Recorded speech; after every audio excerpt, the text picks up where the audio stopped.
be seen. I work out. Hello. Yep. Looks like we're live for 1 minute. Got our row stuff in there. Got some microphone. We didn't turn on the music, so that's not supposed to be going.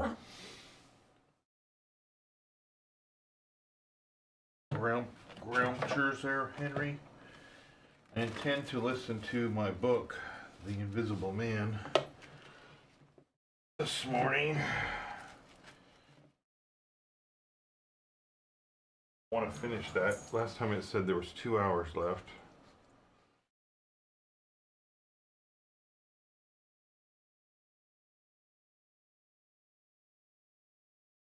Grouchy. Yeah, I'm gonna work out, dude. Here we go. Don't get mushed. Do your thing.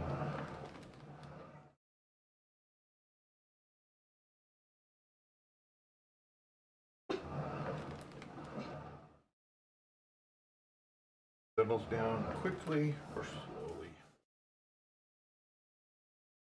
He's gonna do a little bit of barking.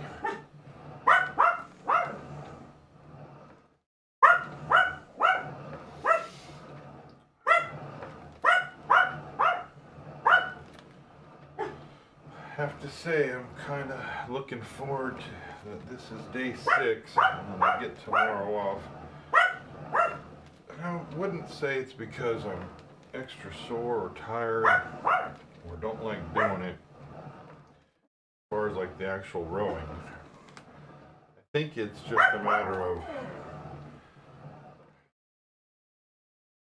more like I won't have to think about doing anything first thing in the morning. I don't think I have anything planned out for tomorrow. So it'll just be like, oh, a clear schedule. I mean, today's a clear schedule anyway, so just having this one scheduled thing isn't really a big deal. But I don't know if that's a bad sign or a good sign or a neutral. No rowing.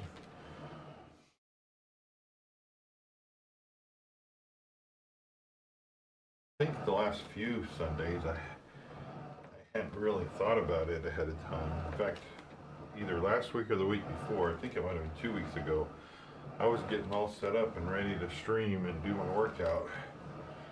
I was like, wait a minute, it's Sunday. I don't have to. And I could have, but I think for me, like as much as I don't like structure, probably one of the reasons that I'm actually doing this is because of the structure. Even though I tend to be a chaotic person and not a planner, by doing it this way, maybe that's why I'm doing it. I don't know. I don't understand psychology. But I'm going to listen to my book, so Alexa, read The Invisible Man from Kindle. Resuming The Invisible Man, Amazon Classics Edition. There's about 1 hour left in the book. Optical density. The whole subject is a network of riddles, a network with solutions glimmering elusively through. And being but 2 and 20 and full of enthusiasm, I said, I will devote my life to this. This is worthwhile. You know what fools we are at 2 and 20? Fools then or fools now, said Kemp, as though knowing could be any satisfaction to a man. But I went to work like a slave, and I had hardly worked and thought about the matter 6 months before light came through one of the meshes suddenly, blinding me. I found a general principle of pigments and refraction, a formula, a geometrical expression involving 4 dimensions. Fools, common men, even common mathematicians, do not know anything of what some general expression may mean to the student of molecular physics. In the books that Tramp has hidden, there are marvelous miracles. But this was not a method, it was an idea that might lead to a method by which it would be possible, without changing any other property of matter, except in some instances colors, to lower the refractive index of a substance, solid or liquid, to that of air, so far as all practical purposes are concerned. Phew, said Kemp. That's odd. But still I don't see quite. I can understand that thereby you could spoil a valuable stone, but personal invisibility is a far cry. Precisely, said Griffin. But consider, visibility depends on the action of the visible bodies on light. Either a body absorbs light, or it reflects or refracts it, or does all these things. If it neither reflects nor refracts nor absorbs light, it cannot of itself be visible. You see an opaque red box, for instance, because the color absorbs some of the light and reflects the rest, all the red part of the light to you. If it did not absorb any particular part of the light, but reflected it all, then it would be a shining white box. Silver. A diamond box would neither absorb much of the light, nor reflect much from the general surface, but just here and there where the surfaces were favorable the light would be reflected and refracted, so that you would get a brilliant appearance of flashing reflections and translucencies, a sort of skeleton of light. A glass box would not be so brilliant, nor so clearly visible, as a diamond box, because there would be less refraction and reflection. See that? From certain points of view you would see quite clearly through it. Some kinds of glass would be more visible than others. A box of flint glass would be brighter than a box of ordinary window glass. A box of very thin common glass would be hard to see in a bad light, because it would absorb hardly any light and refract and reflect very little. And if you put a sheet of common white glass in water, still more if you put it in some denser liquid than water, it would vanish almost altogether, because light passing from water to glass is only slightly refracted or reflected or indeed affected in any way. It is almost as invisible as a jet of coal gas or hydrogen is in air. And for precisely the same reason. Yes, said Kemp, that is pretty plain sailing. And here is another fact you will know to be true. If a sheet of glass is smashed, Kemp, and beaten into a powder, it becomes much more visible while it is in the air. It becomes at last an opaque white powder. This is because the powdering multiplies the surfaces of the glass at which refraction and reflection occur. In the sheet of glass there are only two surfaces. In the powder the light is reflected or refracted by each grain it passes through, and very little gets right through the powder. But if the white powdered glass is put into water, it forthwith vanishes. The powdered glass and water have much the same refractive index, that is, the light undergoes very little refraction or reflection in passing from one to the other. You make the glass invisible by putting it into a liquid of nearly the same refractive index. A transparent thing becomes invisible if it is put in any medium of almost the same refractive index. And if you will consider only a second, you will see also that the powder of glass might be made to vanish in air, if its refractive index could be made the same as that of air, for then there would be no refraction or reflection, as the light passed from glass to air. Yes, yes, said Kemp. But a man's not powdered glass. No, said Griffin. He's more transparent. Nonsense. That from a doctor. How one forgets. Have you already forgotten your physics in 10 years? Just think of all the things that are transparent and seem not to be so. Paper, for instance, is made up of transparent fibers, and it is white and opaque only for the same reason that a powder of glass is white and opaque.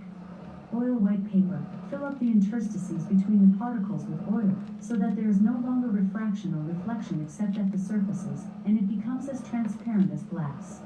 And not only paper, but cotton fiber, linen fiber, wool fiber, woody fiber, and bone, Kemp flesh, Kemp hair, Kemp nails and nerves, Kemp, in fact the whole fabric of a man except the red of his blood and the black pigment of hair, are all made up of transparent, colorless tissue. So little suffices to make us visible one to the other. For the most part the fibers of a living creature are no more opaque than water. Great heavens, cried Kemp. Of course, of course. I was thinking only last night of the sea larvae and all jellyfish. I forgot to switch this over. And all that I knew and had in mind a year after I left London, 6 years ago. But I kept it to myself. I had to do my work under frightful disadvantages. Oliver, my professor, was a scientific From Facebook, a Trey. journalist by instinct. Good morning. Ideas. He was always prying. And you know the knavish system of the scientific world. I simply would not publish and let him share Thanks my for popping credit. in, Trey. I went Thanks on for working. saying I hello. got nearer and nearer making my formula into an experiment, a reality. I told no living soul, because I meant to flash my work upon the world with crushing effect and become famous at a blow. I took up the question of pigments to fill up certain gaps. And suddenly, not by design but by accident, I made a discovery in physiology. Yes, You know the red coloring matter of blood. It can be made white colorless and remain with all the functions it has now. Kemp gave a cry of incredulous amazement. The Invisible Man rose and began pacing the little study. You may well explain. I remember that night. It was late at night. In the daytime one was bothered with the gaping, silly students, and I worked then sometimes till dawn. It came suddenly, splendid and complete in my mind. I was alone. The laboratory was still, with the tall lights burning brightly and silently. In all my great moments I have been alone. One could make an animal, a tissue, transparent. One could make it invisible. All except the pigments I could be invisible. I said, suddenly realizing what it meant to be an albino with such knowledge. It was overwhelming. I left the filtering I was doing, and went and stared out of the great window at the stars. I could be invisible. I repeated, to do such a thing would be to transcend magic. And I beheld, unclouded by doubt, a magnificent vision of all that invisibility might mean to a man, the mystery, the power, the freedom. Drawbacks I saw none. You have only to think. And I, a shabby, poverty-struck, Camden demonstrator, teaching fools in a provincial college, might suddenly become this. I ask you, Kempethue, anyone, I tell you, would have flung himself upon that research. And I worked 3 years, and every mountain of difficulty I toiled over showed another from its summit. The infinite details, and the exasperation. A professor, a provincial professor, always prying. When are you going to publish this work of yours? Was his everlasting question. And the students, the cramped means. 3 years I had of it. And after 3 years of secrecy and exasperation, I found that to complete it was impossible, impossible. How? Asked Kemp. Money, said the Invisible Man, and went again to stare out of the window. He turned around abruptly. I robbed the old man, robbed my father. The money was not his, and he shot himself. Chapter 20. At the house in Great Portland Street. For a moment Kemp sat in silence, staring at the back of the headless figure at the window. Then he started, struck by a thought, rose, took the Invisible Man's arm, and turned him away from the outlook. You are tired, he said, and while I sit you walk about. Have my chair. He placed himself between Griffin and the nearest window. For a space Griffin sat silent, and then he resumed abruptly. I had left the Chesilstowe cottage already, he said, when that happened. It was last December. I had taken a room in London, a large unfurnished room in a big ill-managed lodging house in a slum near Great Portland Street. The room was soon full of the appliances I had bought with his money. The work was going on steadily, successfully, drawing near an end. I was like a man emerging from a thicket and suddenly coming on some unmeaning tragedy. I went to bury him. My mind was still on this research, and I did not lift a finger to save his character. I remember the funeral, the cheap hearse, the scant ceremony, the windy frost-bitten hillside, and the old college friend of his who read the service over him, a shabby, black, bent old man with a sniveling cold. I remember walking back to the empty house, through the place that had once been a village, and was now patched and tinkered by the jerry builders into the ugly likeness of a town. Every way the roads ran out at last into the desecrated fields, and ended in rubble heaps and rank wet weeds. I remember myself as a gaunt black figure, going along the slippery, shiny pavement, and the strange sense of detachment I felt from the squalid respectability, the sordid commercialism of the place. I did not feel a bit sorry for my father. He seemed to me to be the victim of his own foolish sentimentality. The current camp required my attendance at his funeral, but it was really not my affair. But going along the high street, my old life came back to me for a space, for I met the girl I had known 10 years since. Our eyes met. Something moved me to turn back and talk to her. She was a very ordinary person. It was all like a dream, that visit to the old places. I did not feel then that I was lonely, that I had come out from the world into a desolate place. I appreciated my loss of sympathy, but I put it down to the general inanity of things. Re-entering my room seemed like the recovery of reality. There were the things I knew and loved. There stood the apparatus, the experiments arranged and waiting. And now there was scarcely a difficulty left, beyond the planning of details. I will tell you, Kemp, sooner or later, all the complicated processes. We need not go into that now. For the most part, saving certain gaps I chose to remember, they are written in cipher in those books that Tramp has hidden. We must hunt him down. We must get those books again. But the essential phase was to place the transparent object whose refractive index was to be lowered between two radiating centers of a sort of ethereal vibration, of which I will tell you more fully later. No, not those Röntgen vibrations. I don't know that these others of mine have been described. Yet they are obvious enough. I needed two little dynamos, and these I worked with a cheap gas engine. My first experiment was with a bit of white wool fabric. It was the strangest thing in the world to see it in the flicker of the flashes soft and white, and then to watch it fade like a wreath of smoke and vanish. I could scarcely believe I had done it. I put my hand into the emptiness, and there was the thing as solid as ever. I felt it awkwardly, and threw it on the floor. I had a little trouble finding it again. And then came a curious experience. I heard a meow behind me, and turning, saw a lean white cat, very dirty, on the cistern cover outside the window. A thought came into my head. "Everything ready for you," I said, and went to the window, opened it, and called softly. She came in purring. The poor beast was starving, and I gave her some milk. All my food was in a cupboard in the corner of the room. After that she went smelling round the room, evidently with the idea of making herself at home. The invisible rag upset her a bit. You should have seen her spit at it. But I made her comfortable on the pillow of my truckle bed, and I gave her butter to get her to wash. And you processed her? I processed her. But giving drugs to a cat is no joke, and the process failed. Failed. In two particulars. These were the claws and the pigment stuff. What is it?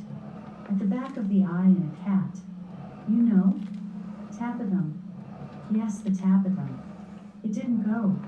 After I'd given the stuff to bleach the blood and done certain other things to her, I gave the beast opium and put her on the pillow she was sleeping on in the apparatus. And after all the rest had faded and vanished, there remained two little ghosts of her eyes. Odd. I can't explain it. She was bandaged and clamped, of course, so I had her safe, but she woke while she was still misty, and meowed dismally, and someone came knocking. It was an old woman from downstairs, who suspected me of vivisecting, a drink-sodden old creature, with only a white cat to care for in all the world. I whipped out some chloroform, applied it, and answered the door. Did I hear a cat? She asked. My cat? Not here, said I, very politely. She was a little doubtful and tried to peer past me into the room, strange enough to her no doubt, bare walls, uncurtained windows, truckle bed, with the gas engine vibrating, and the seed of the radiant points, and that faint ghastly stinging of chloroform in the air. She had to be satisfied at last and went away again. How long did it take? Asked Kemp. 3 or 4 hours, the cat. The bones and sinews and the fat were the last to go, and the tips of the colored hairs. And as I say, the back part of the eye, tough, iridescent stuff it is, wouldn't go at all. It was night outside long before the business was over, and nothing was to be seen but the dim eyes and the claws. I stopped the gas engine, felt for and stroked the beast, which was still insensible, and then, being tired, left it sleeping on the invisible pillow and went to bed. I found it hard to sleep. I lay awake thinking weak, aimless stuff, going over the experiment over and over again, or dreaming feverishly of things growing misty and vanishing about me, until everything the ground I stood on vanished, and so I came to that sickly falling nightmare one gets. About 2, the cat began meowing about the room. I tried to hush it by talking to it, and then I decided to turn it out. I remember the shock I had when striking a light. There were just the round eyes shining green, and nothing round them. I would have given it milk, but I hadn't any. It wouldn't be quiet. It just sat down and meowed at the door. I tried to catch it, with an idea of putting it out of the window, but it wouldn't be caught. It vanished. Then it began meowing in different parts of the room. At last I opened the window and made a bustle. I suppose it went out at last. I never saw any more of it. And heaven knows why, I fell thinking of my father's funeral again, and the dismal windy hillside, until the day had come. I found sleeping was hopeless, and locking my door after me, wandered out into the morning streets. You don't mean to say there's an invisible cat at large, said Kemp. If it hasn't been killed, said the invisible man. Why not? Why not? Said Kemp. I didn't mean to interrupt. It's very probably been killed, said the invisible man. It was alive 4 days after, I know, and down a grating in Great Titchfield Street, because I saw a crowd round the place, trying to see whence the meowing came. He was silent for the best part of a minute. Then he resumed abruptly. I remember that morning before the change very vividly. I must have gone up Great Portland Street. I remember the barracks in Albany Street, and the horse soldiers coming out, and at last I found the summit of Primrose Hill. It was a sunny day in January, one of those sunny, frosty days that came before the snow this year. My weary brain tried to formulate the position, to plot out a plan of action. I was surprised to find, now that my prize was within my grasp, how inconclusive its attainment seemed. As a matter of fact, I was worked out. The intense stress of nearly 4 years' continuous work left me incapable of any strength of feeling. I was apathetic, and I tried in vain to recover the enthusiasm of my first inquiries, the passion of discovery that had enabled me to compass even the downfall of my father's gray hairs. Nothing seemed to matter. I saw pretty clearly this was a transient mood, due to overwork and want of sleep, and that either by drugs or rest it would be possible to recover my energies.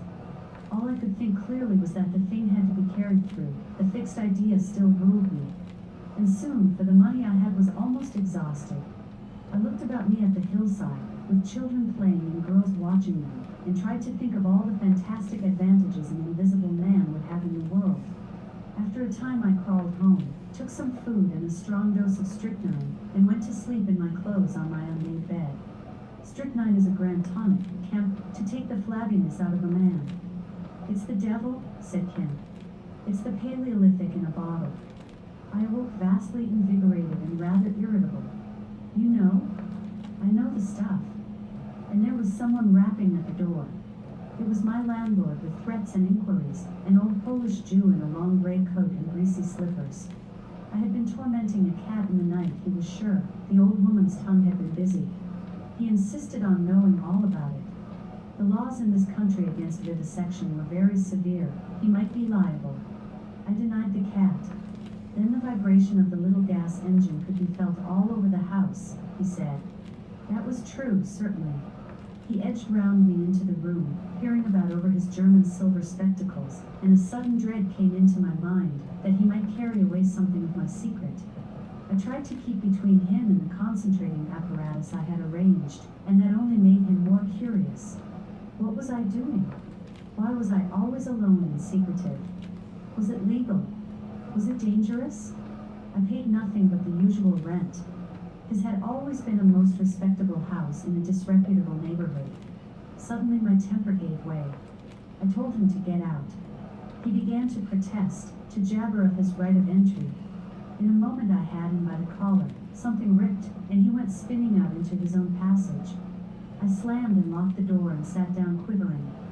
He made a fuss outside, which I disregarded, and after a time he went away. But this brought matters to a crisis. I did not know what he would do, nor even what he had the power to do. To move to fresh apartments would have meant delay. Altogether, I had barely 20 pounds left in the world, for the most part in the bank, and I could not afford that.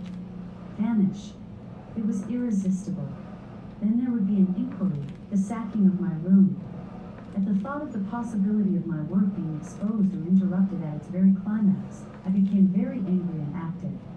I hurried out with my 3 books of notes, my checkbook, the tramp has them now, and directed them from the nearest post office to a house of call for letters and parcels in Great Portland Street. I tried to go up noiselessly. Coming in, I found my landlord going quietly upstairs. He had heard the door close, I suppose. You would have laughed to see him jump aside on the landing as I came tearing after him. He glared at me as I went by him, and I made the house quiver with the slamming of my door. I heard him come shuffling up to my floor, hesitate, and go down. I set to work upon my preparations forthwith. It was all done that evening and night. While I was still sitting under the sickly, drowsy influence of the drugs that decolorize blood, there came a repeated knocking at the door. It ceased, footsteps went away and returned, and the knocking was resumed. There was an attempt to push something under the door, a blue paper. Then in a fit of irritation, I rose and went and flung the door wide open.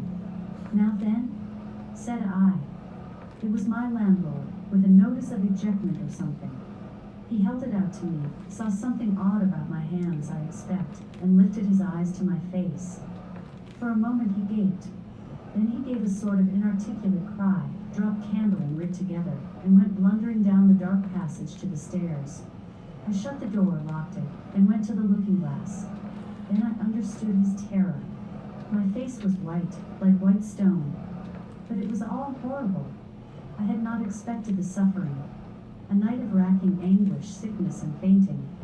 I set my teeth, though my skin was presently afire, all my body afire, but I lay there like grim death.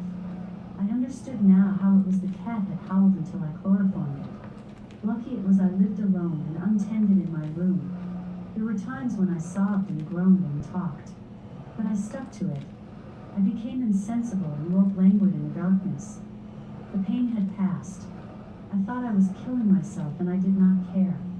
I shall never forget that dawn, and the strange horror of seeing that my hands had become as clouded glass, and watching them grow clearer and thinner as the day went by, until at last I could see the sickly disorder of my room through them, though I closed my transparent eyelids. My limbs became glassy, the bones and arteries faded, vanished, and the little white nerves went last. I gritted my teeth and stayed there to the end. At last only the dead tips of the fingernails remained pallid and white, and the brown stain of some acid upon my fingers. I struggled up. At first I was as incapable as a swathed infant, stepping with limbs I could not see. I was weak and very hungry. I went and stared at nothing in my shaving glass, at nothing save where an attenuated pigment still remained behind the retina of my eyes, fainter than mist. I had to hang on to the table and press my forehead against the glass. It was only by a frantic effort of will that I dragged myself back to the apparatus and completed the process. I slept during the forenoon, pulling the sheet over my eyes to shut out the light, and about midday I was awakened again by a knocking. My strength had returned. I sat up and listened and heard a whispering. I sprang to my feet, and as noiselessly as possible began to detach the connections of my apparatus, and to distribute it about the room, so as to destroy the suggestions of its arrangement. Presently the knocking was renewed and voices called, first my landlord's, and then two others. To gain time I answered them. The invisible rag and pillow came to hand, and I opened the window and pitched them out onto the cistern cover. As the window opened, a heavy crash came at the door. Someone had charged it with the idea of smashing the lock. But the stout bolts I had screwed up some days before stopped him. That startled me, made me angry. I began to tremble and do things hurriedly. I tossed together some loose paper, straw, packing paper, and so forth, in the middle of the room, and turned on the gas. Heavy blows began to rain upon the door. I could not find the matches. I beat my hands on the wall with rage. I turned down the gas again, stepped out of the window on the cistern cover, very softly lowered the sash, and sat down, secure and invisible, but quivering with anger, to watch events. They split a panel, I saw, and in another moment they had broken away the staples of the bolts, and stood in the open doorway. It was the landlord and his two stepsons, sturdy young men of 3 or 4 and 20. Behind them fluttered the old hag of a woman from downstairs. You may imagine their astonishment to find the room empty. One of the younger men rushed to the window at once, flung it up and stared out. His staring eyes and thick-lipped, bearded face came a foot from my face. I was half-minded to hit his silly countenance, but I arrested my doubled fist. He stared right through me. So did the others as they joined him. The old man went and peered under the bed, and then they all made a rush for the cupboard. They had to argue about it at length in Yiddish and Cockney English. They concluded I had not answered them, that their imagination had deceived them. A feeling of extraordinary elation took the place of my anger, as I sat outside the window and watched these 4 people, for the old lady came in, glancing suspiciously about her like a cat, trying to understand the riddle of my behavior. The old man, so far as I could understand his patois, agreed with the old lady that I was a vivisectionist. The sons protested in garbled English that I was an electrician, and appealed to the dynamos and radiators. They were all nervous about my arrival, although I found subsequently that they had bolted the front door. The old lady peered into the cupboard and under the bed, and one of the young men pushed up the register and stared up the chimney. One of my fellow lodgers, a costermonger who shared the opposite room with the butcher, appeared on the landing, and he was called in and told incoherent things. It occurred to me that the radiators, if they fell into the hands of some acute, well-educated person, would give me away too much, and watching my opportunity, I came into the room and tilted one of the little dynamos off its fellow on which it was standing, and smashed both apparatus. Then, while they were trying to explain the smash, I dodged out of the room and went softly downstairs.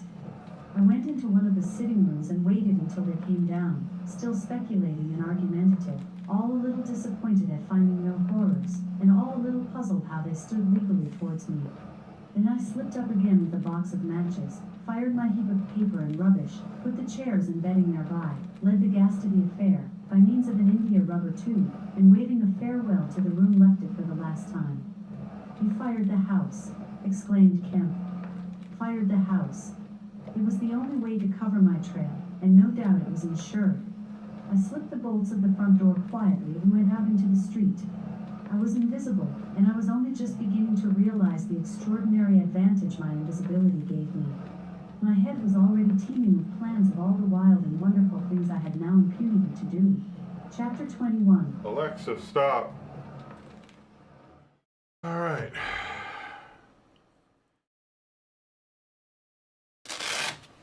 Yep, I'm done, Henry.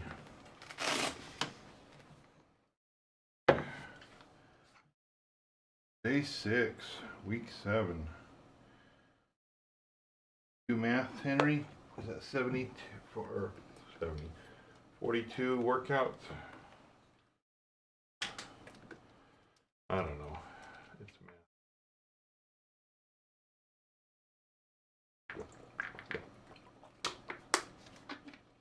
Let's go get some breakfast.